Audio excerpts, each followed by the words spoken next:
Constructing your life is about much more than just building a bank account. Each week, join real estate entrepreneur and mindset coach Austin Linney as he interviews guests who are constructing their dream lives and impacting the world around them on a daily basis. If you're an entrepreneur or wanting to start a business, or you just want to hear motivating stories of how others have overcome the odds, you are in the right place. And now for your host, Austin Linney. All right, guys, welcome back to Construct Your Life, take 2. No, we're just kidding. Guys, this is what real estate is all about. She is in the Dominican Republic. I'm in Texas, and we are making it happen. That's why I'm so jealous of her. We have Becky Nova. How are you doing? I'm doing great, Austin. How are you today? Doing great. So, like I said, we've texted a little bit. We messaged. I know you're in real estate. I don't know much about you, so I'll let you kind of start your story and we'll go from there. Sure. I always start with telling people that I'm a cancer researcher by day and a real estate investor by night. I actually never planned on ever being involved in real estate. I worked in cancer research back in my early 20s. I got really tired of it, kind of hated that 9 to 5, said I need to get out of that. Quit one day, decided to move to Europe. I used to own a tour company in Spain. I then owned a bar over in Portugal. I used to have a bus that took people from Spain to Portugal, Portugal to Spain. Unfortunately, the business in Portugal, it was a horrible idea. I ended up losing about 6 figures in that and moved back to the States. In 2013, I was penniless. I moved back into basically my parents' basement at like 30 years old, not what everybody aspires to. I went back to cancer research just to be able to make some money and afford an apartment. You know what New York City living could be like. So I did that for a few months until I got back on my feet, quit again, started my own medical consulting company until about 2017 when I met my then boyfriend, now husband, who said he really wanted to be able to buy a house. And that started my venture into the world of real estate investing. I love it. Now, what I want to unpack first. I gave you a lot there. So what I know, but ultimately, and I don't know why I have this correlation. 30-year-old moving back in with the parents in New York, New Jersey sounds about right to me. I don't know why. It feels like that happens more often. It does for like millennials, but I'm like that, like early on millennial, like zennial. So it like hurts my being, but otherwise it's like totally normal, like these days. But I feel like I'm the generation that's like too old for that crap. Like it should not have happened for me. But yes, it is a very stereotypical. So what's interesting, right, is a lot of people do it like they're working to try to go do the Europe thing, and you did it first, which I champion and I aspire.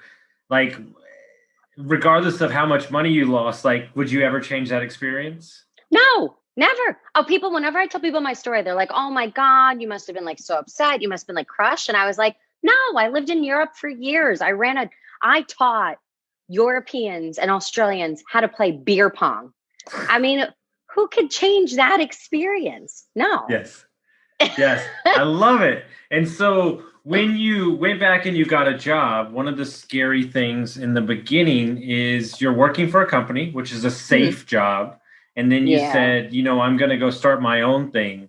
What was the genesis besides starting your own company? So when I came back to the United States, I actually called back the same hospital that I worked for. And I said to my old boss, I was like, hey, remember when you wanted to give me that promotion 5 years ago? Well, I'll take it. And they actually rehired me. I cannot believe it. They actually were that crazy to rehire me. So I went back, and honestly, at first I felt like I was kind of torn from this like hippie kind of freestyle, a little bit lifestyle to like corporate America, where I kind of went back and I'm like, no, that's it. Like, I'm going to wear suits every day, and I'm going to put makeup on, and I'm going to like brush my hair. Like, I'm going to do all those like professional things. And I went back, and that probably lasted a month. And then I was like, no, that's not me. I want to wake up in the morning and roll out of bed the way that I look. And I want to do what I feel like doing with that day. I don't want to I don't know if you've worked in corporate America, especially women would be familiar with this concept. We have something, I don't know if you're familiar with this, Austin. We have something called a chair sweater. A chair sweater is the sweater that sits on your chair. So that way, when you go to all those freezing cold meetings that they have you sit in all day to talk about complete bullshit, you now have a sweater that never matches what your outfit is. But you always have that sweater, like your safety net, to take with you to those meetings. And I was like, I am never going ever to have a chair sweater again. That's it. I got to get the hell out of here. So I quit the same hospital twice. So there's a symbol, right? There's a symbol that you created that was almost the driving force away from like the aspects of the mundane, right? Like I know we've talked enough to know that like one of the things that you crave is change. Like you like to travel and everything. And so I've never understood, now granted, I've done it. I work for corporate restaurants, but I've never understood the concept of doing the same thing every day. No, I can't get it. And not only like, cool, like your work function could maybe be a little bit different, but that's not really how corporate America is. It's the same crap, but it's the same commute. It's the same, I go in, I put my bag down at my desk, I go make my cup of tea. It's always a mint thing of tea. I get the same milk from the same shelf in the same cooler. I walk back, I say hi to the same guy that always gets in early, right? There's always that one guy in everybody's office. You know, you got to say hi to that one guy on the way back to your desk, and then you sit down and you're like, well, here we go for another fucking 8 hours, you know? So why do people stay there then? Safety. America, like human nature, like people want safety, they want routine. They don't necessarily, like humans as a whole, we don't like things to be different. We don't like to not know where things are going to be. And we really look for safety and security. And honestly, that 9-to-5 job, it's almost the culture has now been so ingrained into us that that's what safety is. For some reason, we used to think what we could figure out on our own, how we could hunt, how we can find our food, the people that we were going to surround ourselves with. We used to think that of as our protection. We used to trust our own instincts. Now our culture is you need a W-2, you need a 401k, you need a place to be able to go to every Monday at 9 a.m. or your life isn't worth the same as somebody else's.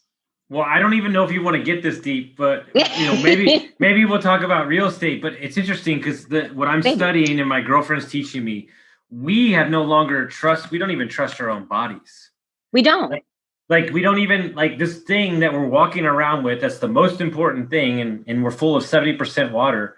We don't even care what water goes in our body. We don't pay attention. We just assume. And, you know, I was reading a book this morning, like the fever is a way for your body to heal itself. And yet we want to fight against it. Yeah. Yes. And the second you get a fever, exactly. Fevers are that way. I happen to be a migraine sufferer. And when I get a migraine, like they tend to be, they can be incredibly debilitating, right? Like I'm sure you feel very similar to my husband. Like you can't help, there's nothing you can do. Honestly, migraines is your body saying like, shut the fuck down, calm the hell down, go relax. You're either overworked, overstimulated, whatever it is. But that's our brain's way of protecting our body and saying like, no, like you need to like stop doing shit, not just put a pill into your body and then be fine and then go back out and continue to do what you were doing. Right. And that's the same thing with a fever. We're forcing our bodies to kind of move past these things instead of letting like our bodies naturally heal. In some situations, fine. We probably need a little assistance with some things. But in general, yeah, our bodies are the most self-sufficient creature that has ever been. Well, and ultimately what we found with hers after doing a lot of studying is that we've been combating it with fasting. Okay. So yeah, I've seen your posts. I follow you on Facebook. You know that. So she was doing 20 and 24 hours. And since she started doing that, they've gone away. That's interesting because I've actually started playing around with that. Yeah. So it's almost like healing yourself. Yeah. Maybe I'm going to have a little more reason to kind of continue out and test that. So we read it. So there's this movie on Amazon Prime called Fasting. It's a very fascinating. Simple name. I was going to write it down and I'm like, I think they have healed type 2 diabetes with prolonged fasting. Interesting. And so it's which makes sense with what diabetes is and how it's regulating your blood sugar. The absence of something in your gut is the first time your gut actually gets to be its gut. And so it just heals itself. Yeah. No, I'm like, exactly. Our brains, our bodies are incredibly self-sufficient, and we usually just don't give them the opportunity to do so. And ultimately, we don't give ourselves the opportunity to do that in investing or anything, to choose the avenues that we want to do, which everybody looks at real estate investing as a risk. When I say, is it a risk or is it calculated because it's sheetrocks and walls? And so what I'd be interested to see and kind of transition this thing is how you went about buying your first property and deciding to get into investing. Sure. I hate telling that story because Don't tell it. No, I will. I'm willing to sacrifice just for you and your listeners, just so you know that, Austin. I'm willing to tell the story. And everyone out here, when I say this, is probably going to relate, especially the women. But I don't like telling this story because I have to admit that my husband was right. That's why I don't like doing it. Oh my God. Yeah, no, that's terrible. So it was actually my husband. He was then my boyfriend. And he, once again, you mentioned I'm in the Dominican Republic right now. My husband is from the Dominican Republic. He's a dual citizen. He really moved to the United States, very American dream oriented, very white picket fence, wanted the house, all that type of thing. And he was the one that kind of said to me, like, okay, like if you want to kind of like get serious here, like we got to start thinking like buying a house. And I was kind of like, oh, one place. I have to live in the same place. Like, I don't want to do that. Like, I never even like lived in an apartment for like a full year. I never finished leases out. Like, I didn't want to buy a house. So after kind of thinking about it, I was like, okay, we can buy a house, but we got to figure out we're going to figure out a way to make money by buying a house. We're not going to be living paycheck to paycheck. We're not going to be like working just to pay our mortgage. Like there's going to be some way that we can make money buying property. So I then tell everybody that I had this fantastic, unique idea that nobody else has ever had, which was, Austin, like, wait for it, because I'm sure you're going to, like, I hope you're sitting down because you're going to be like falling down when I tell you my idea. But my idea was to buy a multifamily and live in one unit and rent down the others. No, holy shit. Dude, hey, no, the question, hold on. So let me back it out. You paid $60,000 and you went to like 3 conventions and this is you found the gold. Nope. I did all my own. No, I had never, I still didn't know about this world of real estate investing. I did not plan on going down this road at all. And I figured it out all on my own. I never heard the term house hacking until after we'd bought that first property. I never knew that there were these Facebook groups where people talk about real estate investing. I had no idea that any of that existed. I thought I was so cool and had such an original idea that nobody else had ever thought of. And so you bought the first one, you lived in one, and Yep. were you living rent free in the? Yes, we were. Yes, which I mean, for a New Yorker to live rent free. And so I mean, that that's was huge. kind of like a holy crap moment, right? Oh, that was like the day we closed. And like, then the week after we closed, when we had like a tenant move in and was like, here you go, here's your money. I was like, oh, we got to do this again. I called my realtor and my broker, my mortgage broker that day. And I was like, hey, how can I do this again? And they were like, haha, like you can't do that again right now. And I'm like, oh, yes, I can. And they were like, Becky, like, no, there's no way. You are not buying another house. Like, this is not happening. Like, give it up. It's not going to work out. And they were both wrong because we then ended up buying a quadplex exactly 1 year to the day. Same exact day, closing day, May 22nd, 2018. Next closing date, May 22nd, 2019. No kidding. What are the chances of that? How did you find it? Okay, here's how. So that realtor that I said that I called the day after closing and was like, hey, want to buy another one? Well, he heard what I said, that I wanted to buy another property. So we kind of stayed in touch. He clearly was at the appraisal for the first duplex that we bought. Now he's in the neighborhood. He's standing outside waiting for the appraiser to show up for the duplex. This little old lady in the neighborhood comes over, taps him on the shoulder and is like, excuse me, I don't know who you are. What are you doing in my neighborhood? Right? She's the little old lady that knows everybody in that neighborhood. She lived there for over 30 years. So my realtor said, oh, there's a couple buying this property. I'm here doing the appraisal. I'm a realtor. She goes, let's exchange phone numbers. Maybe I'll want to sell my place in the future. So my realtor stayed in touch with little old lady and also knew I was looking for another property. So as soon as little old lady said she wanted to sell her property, He goes, I bet I know somebody that'll buy it. We don't even have to put it on the market. Called me because he knew I was looking, and I was able to buy the house directly across the street from us. Very complicated. Funny enough, I bought my third house this way. It took me 9 months. I got wind. My neighborhood was hot as potatoes, and I got wind from my neighbor that he was thinking about selling. Yeah. And I called him, and he said, I'm dealing with family stuff. And he calls me out of the blue. And he's like, you were so nice to me. I wanted to make sure I called you first. And so we're outside talking about the property. And my neighbor who owns like 5 houses in the neighborhood was walking outside, and I shuffled the man around the back of the house. I was like, we need to go over here. I need to check something out over here. Cause if he saw us, it would have been all ruined. Yeah. Well, that was this elderly couple. They had a lot of people that were knocking on their doors. Same thing. Our neighborhood was really hot. You had, people driving up and down the street in this neighborhood, knocking on doors, and they just really didn't want to sell to them. They didn't have the best reputation. They didn't really feel kind of certain about them. And what was actually funny, when they ended up selling, when people in the neighborhood now, small neighborhood, found out that the old couple was selling to us, now we're known in the neighborhood as like the people that buy houses. So now we've had other neighbors come up and be like, hey, like I might want to sell my house in a couple of years. Like, should we like talk about that? So we have like 2 or 3 other prospects that like when things are ready, I know that they're they're in line somewhere in our plans. So you have just the 6 units now or more? No. Then we picked up a place in, what do we do next after that? Then we did the Dominican Republic. It was really important to my husband. How are you financing all these properties? Money.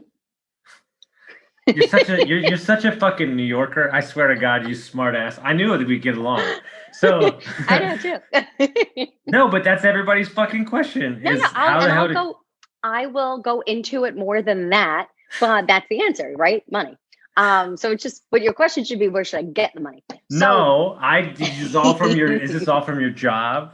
This is like, you're gonna let you in on a secret. We rarely talk about real estate on my podcast. This is very in depth for me. Yeah. So what we actually did, so all the properties that we have, we've actually used mortgages for, and traditional mortgages. Okay. Right. So that is what we've been able to do. Sometimes we've used the owner occupied. My husband is a dual citizen, so he was able to get the mortgage for the property down in the Dominican Republic. Clearly the Dominican Republic, listen, it's our cheapest property in our portfolio. It's like free money down there. Yeah. Mm-hmm. Yeah. Mm-hmm. Yeah. Don't tell me. So it's clearly our like cheapest of like the properties down here, but also, believe it or not, Dominican Republic sometimes takes a little bit longer to do things right than, maybe America necessarily does. So we were in the process of buying the quadplex at the same time that we were looking to buy down in the Dominican Republic. We wanted to keep cash on hand. We could have bought the property in the Dominican Republic in cash, but we didn't want to. Our goal and the way that we finance our properties is to always stay as liquid as possible. We want as much money in our pocket at all times. So that way, when an opportunity comes up, when we found that little old lady across the street, I was looking long distance. I was looking in Texas. I was looking in Indiana. I was looking in Philly. I was looking in other places to buy something that was a cheaper market. Then all of a sudden, this property came up that was probably 2 to 3 times as expensive, right across the street, amazing cash flow, quadplex with a parking lot. As New Yorkers, parking is a thing, right? Mm-hmm. That's incredibly different. That to us was clearly the route to go, but it was much more expensive to be able to do. We were able to do it because we stayed liquid as possible. We weren't putting more money out there that we didn't have to. So that was how we ended up buying. So we've always used traditional mortgages. We did that then on the property in DR. And then I told my husband we would not buy a property in 2020. I told him we would not buy a property in 2020. And that was our plan. 2021, we were going to buy a place, but not 2020. But pandemic hit, as everybody knows. We're in New York. People are kind of not really wanting to be in the city. So I said, you know what? Let me see what other options there are. So I said, okay, let me see if I can find something. Not where I live, right outside New York City, because that's way too expensive and people aren't coming from city to city. They want green space. So I was like, so let's look within an hour of our property so we can still self-manage. Let's have it be where there's already tenants in place. So I don't have that we know are paying, that we know are qualified, that we know are considered essential workers. So we shouldn't have any issues with them paying through COVID. And 3, I want it to be a property that's completely turnkey. Not something that needs a lot of work, not something that I'm going to have to deal with contractors or driving that hour away to show tenants or let contractors in. And we found the perfect property that met all 3 of those conditions. So we bought another duplex in 2020. So now we're up to 10. So 10 units, all on your own, self-managing and running a business. Yes. And where do you find the time? I don't really sleep a lot.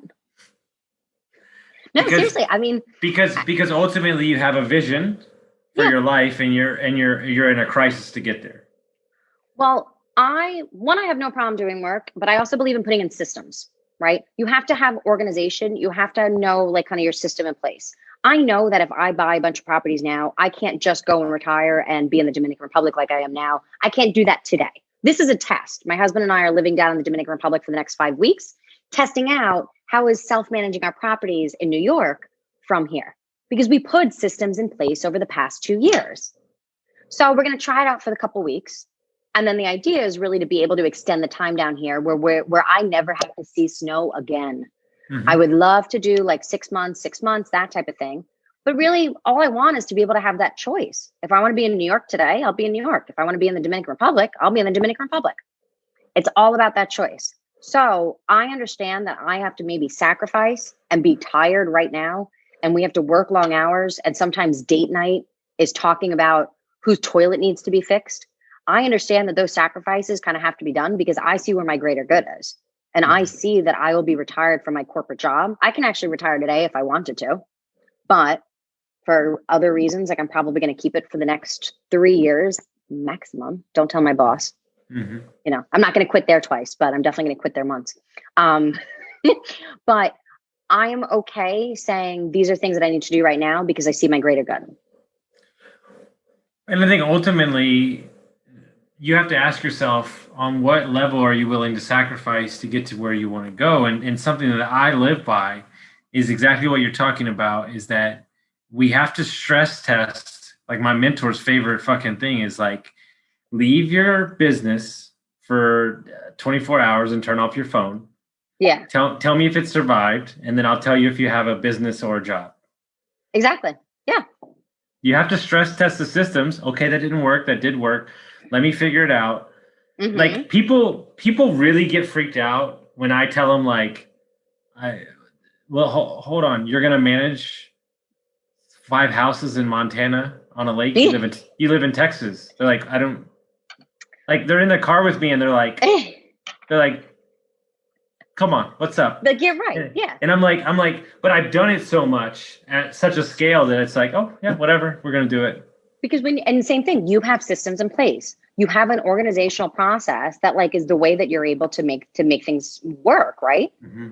And you spent time, and I've heard your story. That's, you know, how we met on the other podcast. Like I've heard your story. Like there was times that like you were working like crazy, right?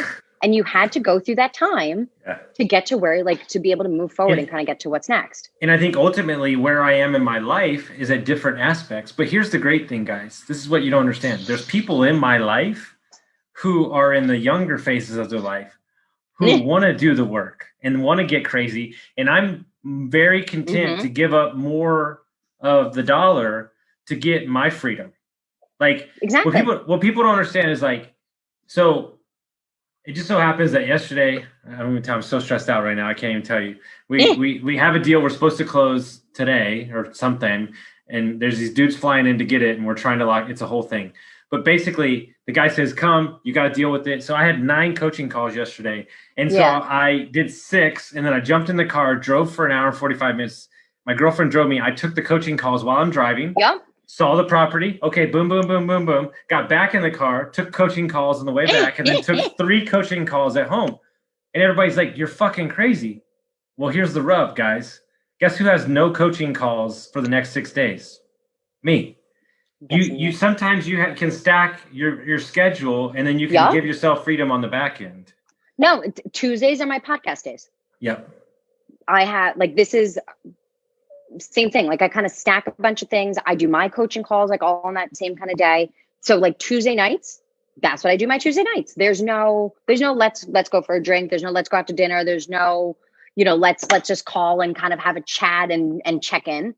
Tuesday nights, I work. Very long days on Tuesday, but then you know what? Then tomorrow when I'm at the beach at noon, okay. Yeah. Well, where do you get your go get it? I'm just going to do whatever's necessary mindset. Honestly, I was kind of born this way. I've always When's your birthday? February 9th, coming up. Okay. I'm also a middle child. Okay.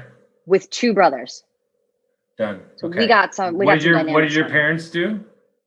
My mom used to ran a daycare at our house, and my father does not work. Okay. So that's a kids whole lot around of all the time. shit. Yeah, that's a whole nother show. But yeah, talk about, not only my middle child, but now there's 30 other kids vying for my mother's attention. You know what I mean? It was hard enough being a middle child. So I also, the one person that was prevalent in my childhood, my grandmother, my dad's mother, we grew up in my grandmother's house, and my grandmother and her mother were very big go-getters. They were from Venezuela. They really kind of came to the United States. One of the coolest stories was my great grandmother used to, when she moved to America, she would buy all these products in New York City. And once a year, she would take a boat down to Venezuela, sell it all. And that would be her income for the year. Then she'd buy all these Venezuelan products, come back to America, sell everything here. And then she didn't have to work for the next 11 and a half months. Okay.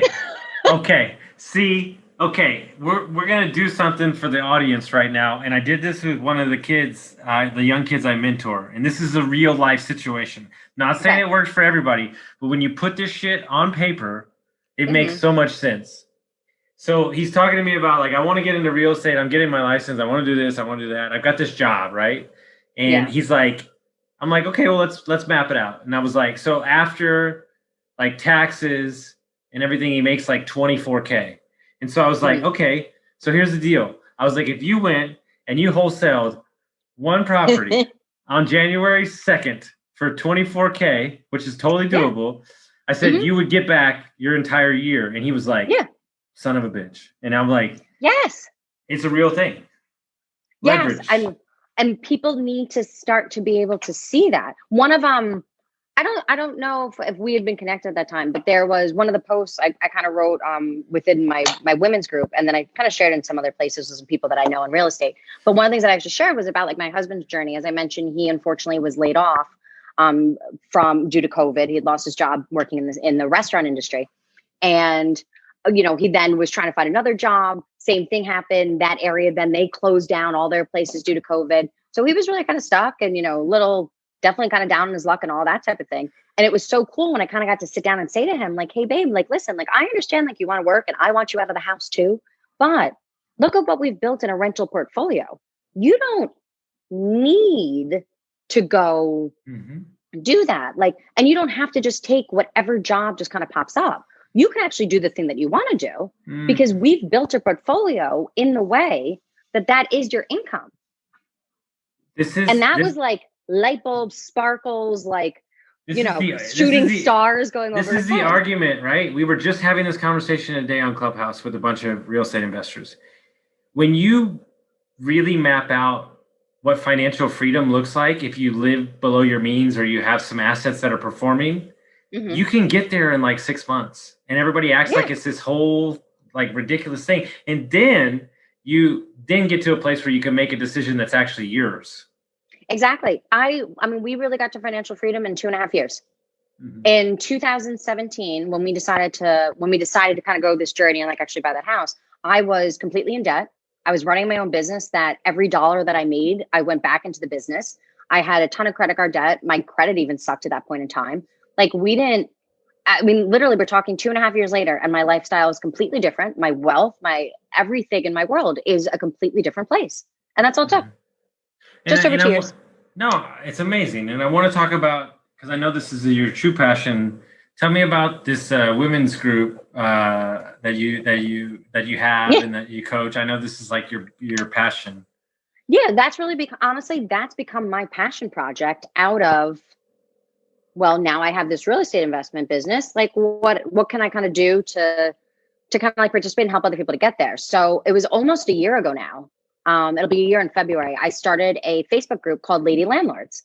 I really just wanted, it was right at the beginning of like, quarantine, all that. Everybody's trapped at home. My husband's tired of me talking about real estate. So I was like, fine, like I'm just going to go make some friends on the internet. So I started the women's group and it just completely took off. We have almost 10,000 women in the group in less than a year. And talk about how you just mentioned, by the way, for all the listeners here, remember when Austin was just saying about how like if you turn off your phone and you come back 24 hours later, that'll tell you if you have a business or like a job.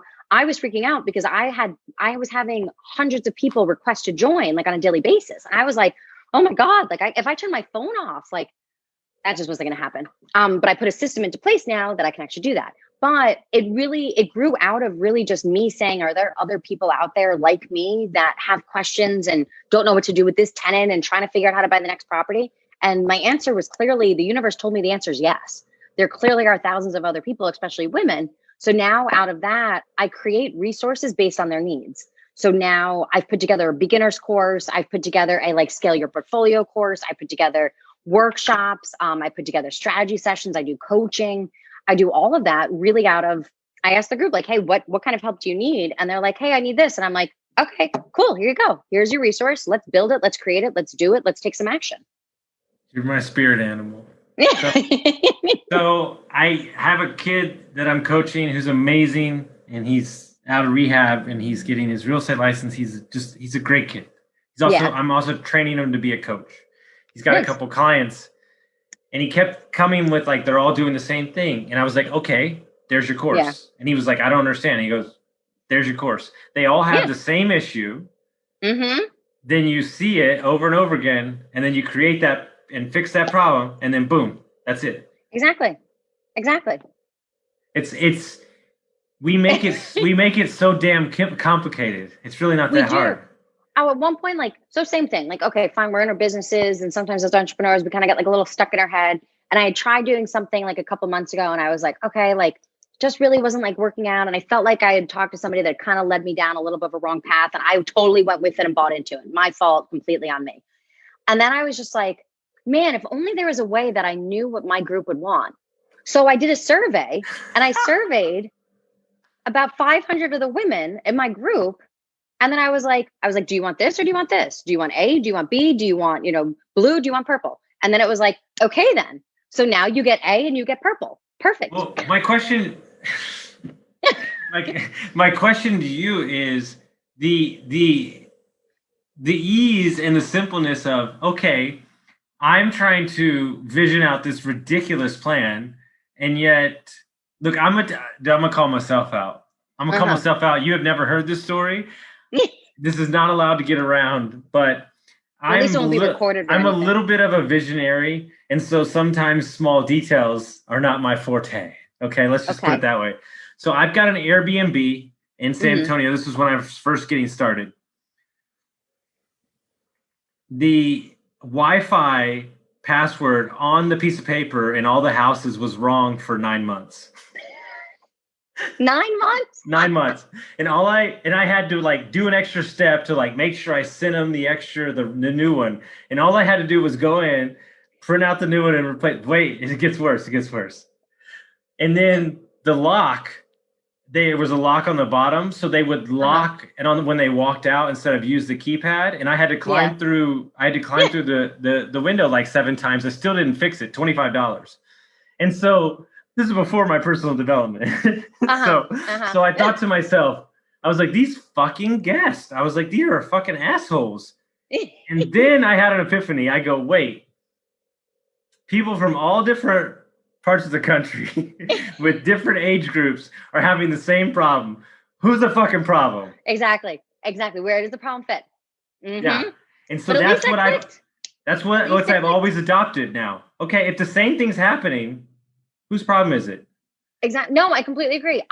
Same kind of thing. I did a strategy session with my group last night with a couple people that had kind of joined in, and I sent like a questionnaire out, and I was like, okay, during our strategy session, like what questions do you want answered? Do you know that every mofo in that wrote the exact same question? And I was like, I'm sorry. So instead of talking to 10 separate people, I could have just done that once. So what do you think I'm going to do now? What do you think I'm doing now, Austin? You're gonna slow down and you're gonna ask just a couple, and then you're gonna move, right?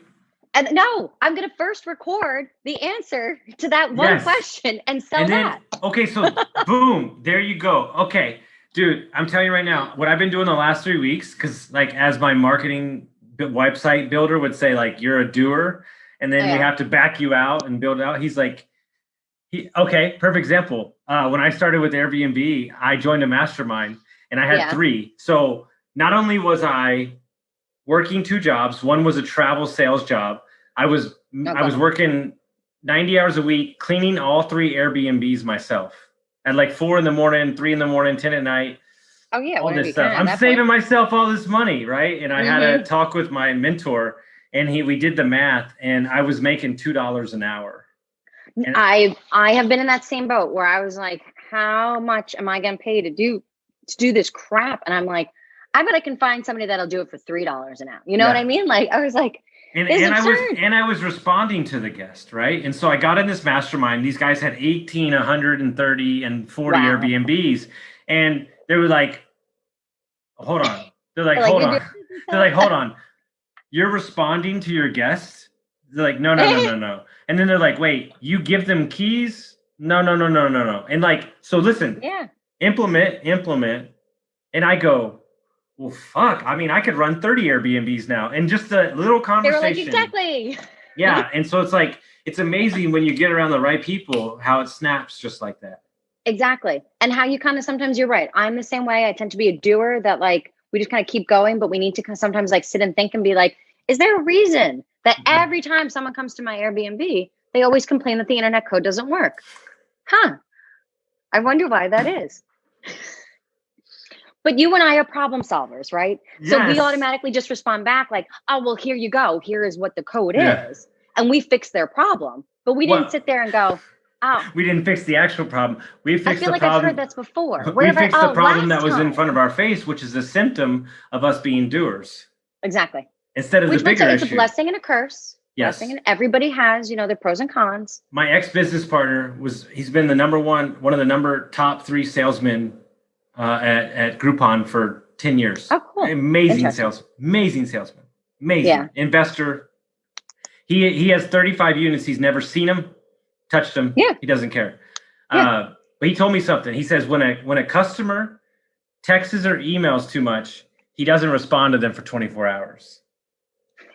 And what he's doing is he's letting them know how the conversation is going to go. And so we used to do that with our Airbnb guests. We used to play around with messaging and to see which one worked best. And it's amazing the tone or like how many times you message and what it tells somebody. And I don't think enough people pay attention to those little bitty small intricacies. No. And a lot of people too, like when I think customer service, what I think is rapid response. Mm-hmm. Is that right or wrong? No, not necessarily, but that's what I happen to think. And I do feel as a person that like, I stayed at Airbnbs and stuff like that. I feel like that's almost like our perception is that, well, this is my place. You need to respond to me ASAP. But meanwhile, like I can sometimes like use my resources and like read that guidebook or, dude, you know what I mean? Like, I got so good at it in different ways. I'm so good at it with the guests. Dude, this is what we do for fun. I'll get a message from my buddy that runs it or my business partner, and he'll go, what do you think? And I go, the guest is going to say this. And they're like, no, they're not. And the guest says the exact thing I say. And they're like, how do you know this? And I'm like, because I've seen north of 1 million messages. Yeah, and you start, it's a human behavior thing. People respond to things in a certain way. And then once again, now you have to say, okay, well, I keep getting this response. What can I do to like cancel out that response? One less thing to respond to, one less group set of messages that I should be getting. Ultimately, on a mindset level and a higher level view, you're saying that person has the available capacity of knowledge, options, and experience that you do, which is total BS. Yes, I hate when people do that. I hate when people just like assume anything, right? Nobody likes that.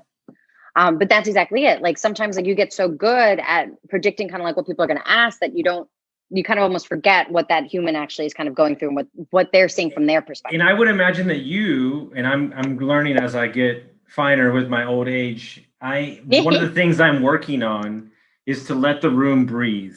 And what I mean by that is my ex-wife would tell me, you have a personality that fills up the room.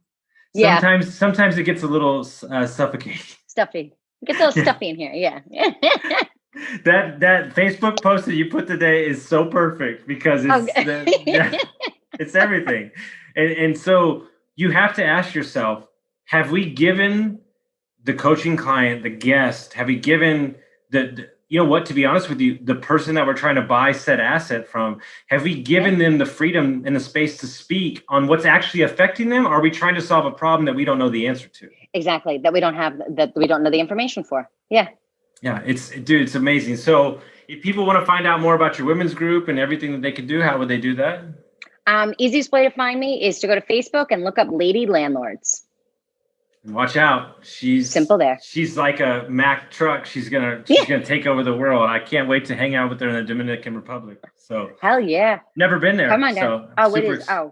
It's so nice. I'm just letting you know. You see this guy? Vacation Austin is totally different. You're like you're gonna be like, here's the deal. Chef, trained chef, and master bartender. So I got you. We're good. And your husband. So we'll have fun. I know. I was gonna say we can have a great little pina colada. You know what? And here's the thing: the girls, the women, they don't do anything. They don't lift a finger. They just sit back and enjoy the sun. That's what we do. High service. Okay, so you shoot me some dates you would like to come down here. Okay, that sounds fantastic. I'm assuming you'll get my husband on board with that policy. But yes. Bring your girlfriend 100%. on. Come on down. No, anytime you guys want. Seriously, that'd be great. I love it. Well, guys, if you like this episode, make sure you send it to your friends, and we really appreciate you for listening. Thanks.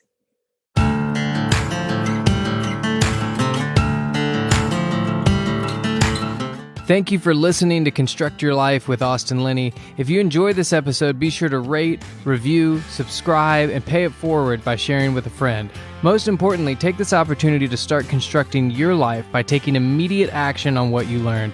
For show notes, resources, and more information on one-on-one coaching with Austin, visit constructyourlifepodcast.com.